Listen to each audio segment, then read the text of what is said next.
हमारे खासदार इम्तियाज जलील साहब को भी बधाई देना चाहता हूं कि आपने, मुझे याद है, आपने बड़े बड़े होल्डिंग लगाए थे भारतीय जनता पार्टी के खिलाफ, पंतप्रधान नरेंद्र मोदी के खिलाफ, कि पंतप्रधान नरेंद्र मोदी की फेकफूल योजना, घरात स्वप्नातील घर स्वप्नातच, ऐसे बोर्ड ऐसा बोर्ड लगाया था।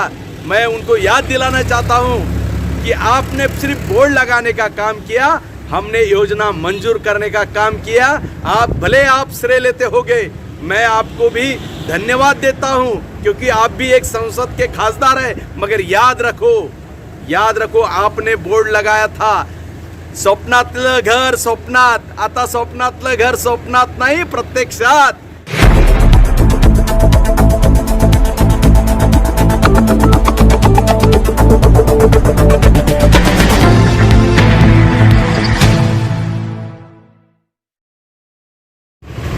भारतीय जनता पार्टी के देश के केंद्रीय अर्थ मंत्री, संभाजीनगर के रहवासी डॉक्टर भागवत जी कराड़ साहब, इन्होंने संभाजीनगर में के 40,000 गरीबों के घर का डीपीआर केंद्र सरकार के से मंजूर करके लिया, उससे पाठपुरावा करके मंजूर करके लिया।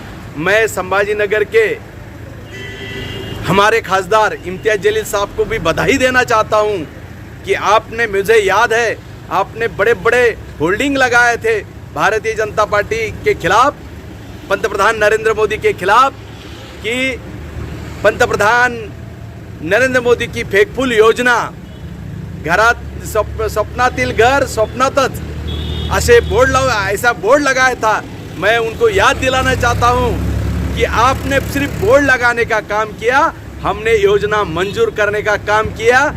भले आप श्रेय लेते होगे, मैं आपको भी धन्यवाद देता हूं, क्योंकि आप भी एक संसद के खासदार हैं। मगर याद रखो आपने बोर्ड लगाया था, स्वप्नातलं घर स्वप्नात, आता स्वप्नातलं घर स्वप्नात नाही, प्रत्यक्षात।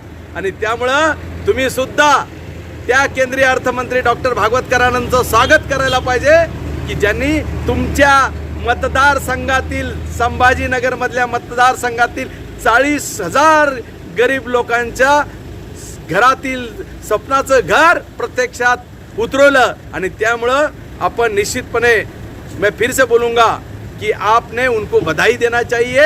आपने जो बोर्ड लगाए थे उसकी माफ़ी भी मांगना चाहिए। सर